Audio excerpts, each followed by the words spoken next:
Hello students. So in the previous session we dealt with the what? Dissociation of weak acid, that is ionization constant for weak acid, ionization constant for weak base, and the relation between Ka and Kb and the relation between pK and pK. Correct? So in this class we are going to discuss dissociation of di and polybasic acids and polyacidic bases. Are you getting? In this class we are going to discuss dissociation of di and polybasic acids. Dissociation of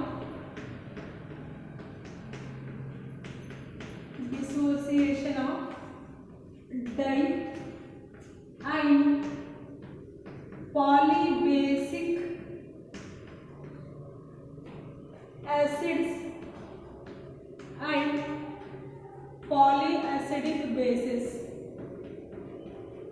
polyacidic bases. So now dissociation of di and polybasic acids and dissociation of polyacidic bases. Then what is di and polyacidic? In the last classes we have discussed that, for example, HCl is a what? Monobasic acid, correct? HCl is a monobasic acid. It means when it dissociates, it will produce only one H plus ion, correct? Now, some examples are there, some molecules are there, like H2SO4. When it dissociates, it will produce two H plus ions, correct? And SO4 minus. And we have like oxalic acid, COOH. So this is also weak acid, correct? And polybasic acids. So when it dissociates, it will form two H plus ions plus COO minus, correct? Next we have H2CO3. It ionizes to form a what? Two H plus ions. It dissociates to form a what? Two H plus ions. For example, phosphoric acid formed as H3PO4. It dissociates, it ionizes to form a what? Three protons. That is three H plus ions. Correct? Are you getting? Next example, H2CO3. Okay. So these are some examples which produce more than one proton. So these acids, H2SO4, oxalic acid, carbonic acid, orthophosphoric acid. These acids are said to be polybasic acids. Which acids? Polybasic acids. Acids which produce more than one proton. Acids which produce more than one H plus ions are said to be polybasic acids. Are you getting? Di means what? If it produces two H plus ions, then it is said to be what? Dibasic acid. If it produces more than two H plus ions, for example, in case of H3PO4, it is producing 3 H plus ions. It is ionizing 3 H plus ions. At that time, it can be called as a what? Tribasic or polybasic. Are you getting? So these are the some acids: H2SO4, COOH, H2CO3, H3PO4, which produces more than one proton when ionizes. Which produces more than one proton on ionization. Clear? Now, first one is dissociation of polybasic acids. Dissociation of polybasic acids. Dissociation of polybasic acids.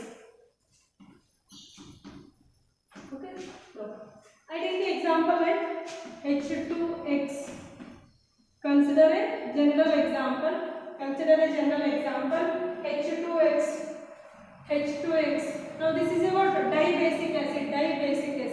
So in the first step, it ionizes in two steps. This dibasic acid ionizes in two steps. In first step, it ionizes one proton. So remove one proton, you will get H plus HX minus, correct? Are you getting? When dibasic acid ionizes, it produces H plus ion and HX minus. Clear? Now again it is having a what? One proton. Still it is having a one proton. Correct? So in the second step it ionizes in the next step. It ionizes in the next step to produce a what? H plus X minus 2. H plus X minus 2. Clear? Now write dissociation constant for step 1 and dissociation constant for step 2. Now how you write? What is here? K is here what? Dissociation constant of what acid? So first step, for the first step one proton is removed. So I take it as what? Ka1. First dissociation constant of acid. So Ka1 equal to, how to write the dissociation constant? Product concentration divided by reactant concentration. So write it H plus into Hx minus divided by H2X concentration. Clear? Next, Ka2 equal to right, H plus into X minus 2 divided by Hx minus. Clear? So when you take a polybasic or dibasic acids, these will ionize to form two protons. In first step it produces one proton, and second step it produces another proton. Now no more protons is remaining with this anion. Clear? No. So write Ka1 is here first dissociation constant of acid. Clear? So H plus into Hx minus concentration divided by H2X. So similarly Ka2 can be written as like this. Okay. Now when you are comparing the dissociation constant of Ka1 Ka2, when you compare the Ka1 value with the Ka2 value.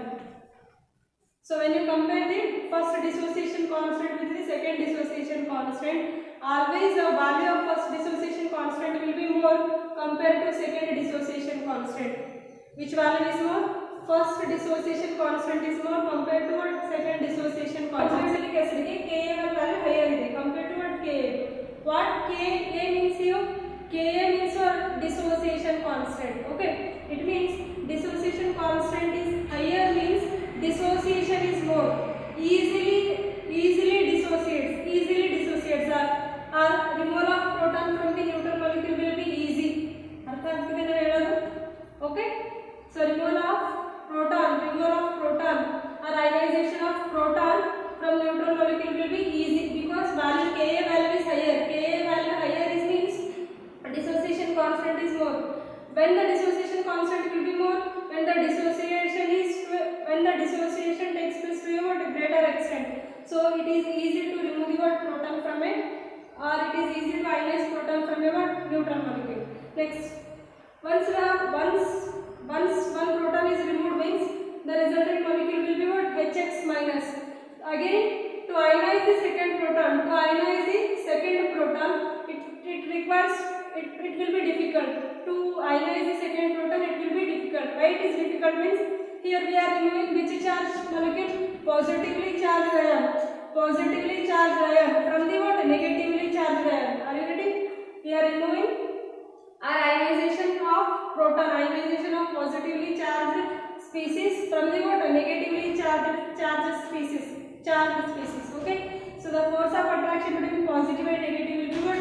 Strong. So that's why Ka1 value is always higher compared to what? Ka2 value. So if you take a tribasic acid, for example like H3PO4, then here the dissociation constant will be like Ka1, Ka2, Ka3. So at this time the value Ka1 will be greater compared to Ka2 compared to what? Ka3. Clear? So this is the concept, dissociation of polybasic acids. Next one, dissociation of polyacidic bases.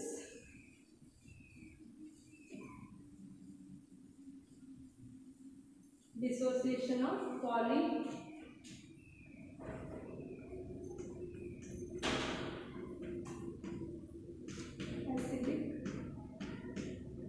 bases. Dissociation of polyacidic polyacidic bases.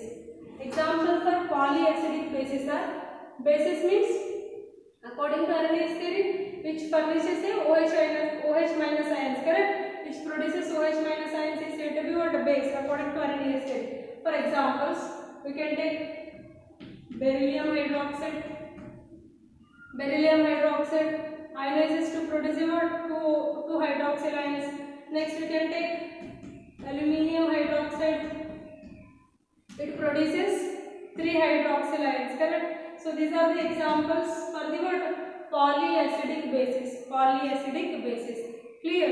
Now right. I take general example. I take the BeOH2 only. BeOH twice. Beryllium hydroxide. Beryllium hydroxide. Then firstly it dissociates to form a what? It dissociates to form a what? OH minus ion. OH minus ion, correct?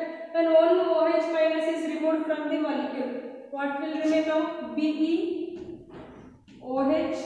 What will be the charge? What will be the charge on the molecule now? Plus. Why it is plus? Because beryllium charge is here what? Plus 2. Beryllium charge is here what? Plus 2. And OH minus charge is what? Minus 1. So plus 2 minus 1.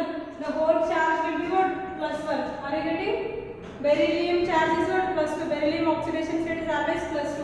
Hydroxyl ion charge is what? Minus 1. Are you getting? So plus 2 minus 1 will be equal to what? Plus 1. So the whole charge on the molecule will be equal to what? Plus. Next. So this is what? First ionization. Next, second ionization. Again it is having what? One more hydroxyl ion. So it will ionize in the second step. BeOH. What is the charge now? Positive charge. On the whole molecule, what is the charge? Positive charge. Clear? Next. Again it will remove what? Again it will ionize what? One more OH minus ion. OH minus ion. What remained in the molecule? Now barium. Barium plus 2 charge. Barium plus 2 charge. Correct? Now look at the product side. 1 minus 1 ion.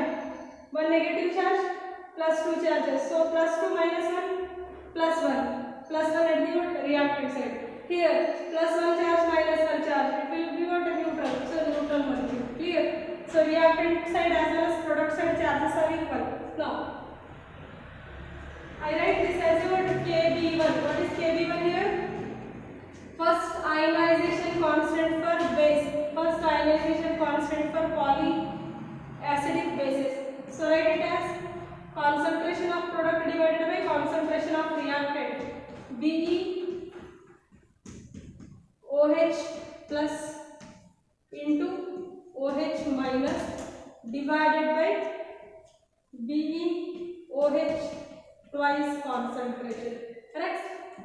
Next, Kb2 equal to, what is Kb2? Second ionization constant for polyacidic base. Right, Be plus 2 concentration into OH minus concentration divided by BeOH plus concentration. Clear? So this is Kb1 and Kb2. Again compare the Kb1 value with the Kb2 value. Again Kb1 value will be more compared to Kb2 value. Kb1 value will be more compared to what? Kb2 value. Again removal of OH minus. Base means what? Which produces a what? Negative ion, which produces a hydroxyl ion. So ionization of hydroxyl ion from a neutral molecule will be easy. Okay. Whereas ionization of OH minus from a positively charged species will be difficult. Are you getting? Ionization of OH minus ion from a neutral molecule. It is not having any charge, correct? So ionization of hydroxyl ion, that is negatively charged hydroxyl ion from the neutral molecule is easy. Okay. Next step. Ionization of hydroxyl ion from the positively charged species will be difficult. Okay. So Kb1 is more and Kb2 is less. Okay. This is the dissociation of polyacidic bases.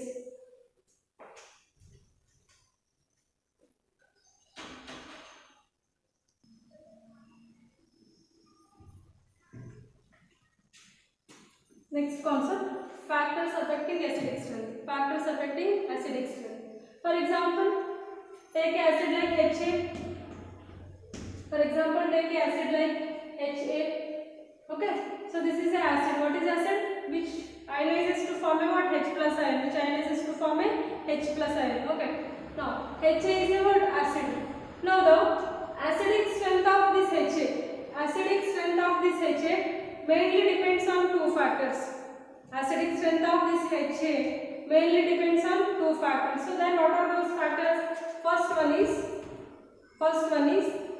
bond strength. First one is bond strength and second one is polarity. Second one is what? Polarity. Are you getting? The bond strength of, acidic strength of HA. HA is what? A general acid. Okay. Taken generally. HA is what? Acidic strength of HA. Acidic strength of HA mainly depends on two factors. What are those two factors? First one is bond strength. Second one is what? Polarity. Bond strength between H and A and the polarity between H and A. Clear? Now, when you take the acids forming by the what? Same group of elements. Acids formed by the what? Same group of elements. For example, if I take HF, HCl, HBr and HI. If I take HF, HCl, HBr and HI. So these all are acids, correct? Because all these molecules dissociates to produce a what? H plus ion. So any molecule which produces a H plus ion is said to be what? Acid. So these are the what? Acids. Now fluorine, bromine and iodine belongs to a same group, correct? Fluorine, bromine and iodine belongs to what? Same group. Now when the bond strength is weak, are you getting? When the bond strength is weak, or the bond between hydrogen and A, when the bond between hydrogen and A is weak, when the bond strength is less, that acid will be more having the what? Acidity. Are you getting? Bond is weak. Bond is weak means with the molecule which is having a weak bond, that acidity will be what? More. Acidity of that molecule will be more. Bond is weak means acidic strength is more. Acidity or acidic strength is more. Acidic strength is more. Are you getting? Bond is weak means acidic strength is more. Now look at here. Hydrogen is common for these all acids. Okay. Now hydrogen will be same. Hydrogen size will be same. Whereas the size of fluorine, bromine and iodine is not same. What happens or how the size increases down the group size increases. So size of fluorine will be not like this. Size of fluorine somewhat greater. Size of Br greater. Size of iodine larger to the what? Iodine. When there is a variation in the size of two atoms, are you getting? Down the group, hydrogen size is same. Size of fluorine, bromine and iodine, one element to another element, size goes on increases. Down the group, size increases. When there is a variation in the size of the atom, so where we can observe a more change between the what? H and I. This is having large size, hydrogen is having a what? Small size. Where the size is somewhat similar between H and F, correct? So this bond will be strong bond. Are you getting? The bond between hydrogen and fluorine will be what? Strong. The bond between hydrogen and fluorine will be strong. And the bond between hydrogen and iodine will be what? Weak. Okay. So when the bond strength is strong, or when the bond is strong, it is difficult to ionize what? Proton. Are you getting? When the bond is strong, when the bond between hydrogen and fluorine is strong, means the energy required to break this bond will be more.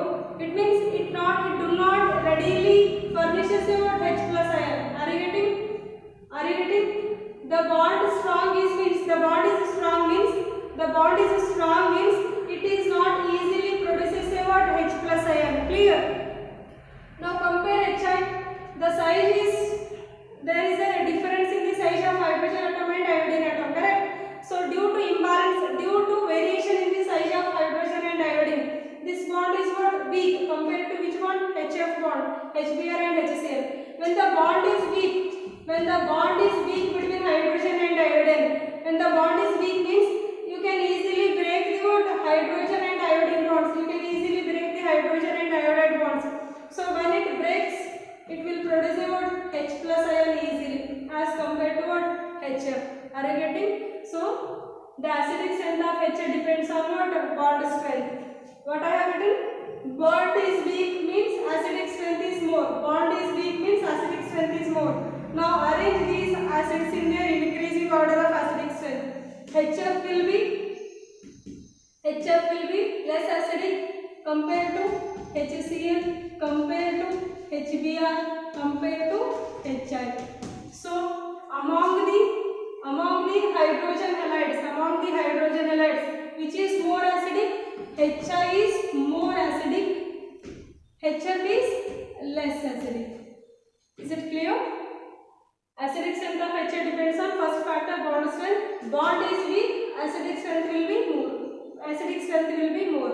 Here the bond is strong bond. Strong bond means acidic strength will be less.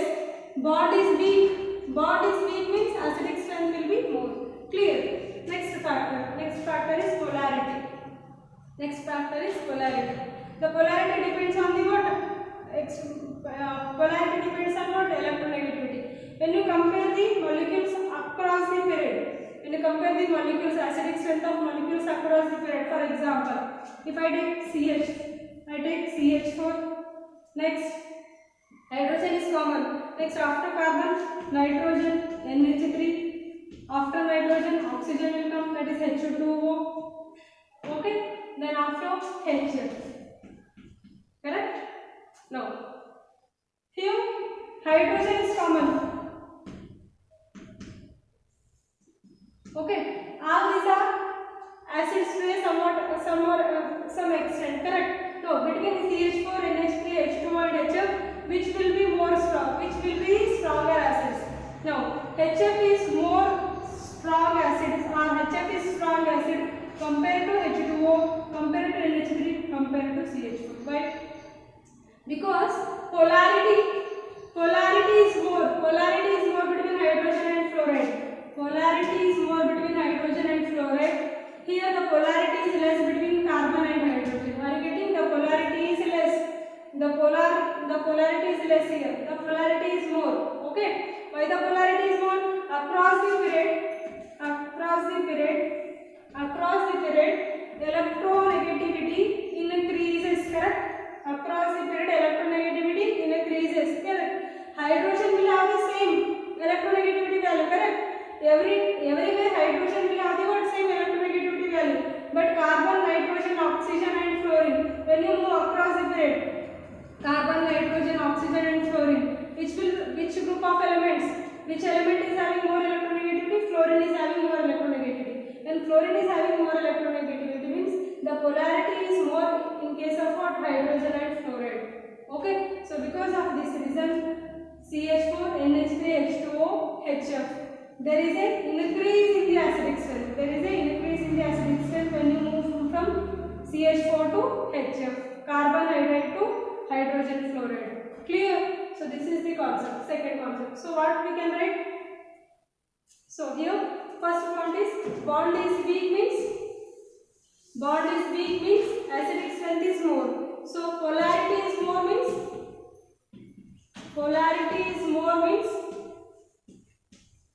higher the polarity is more means stronger the acid. Polarity is more means stronger the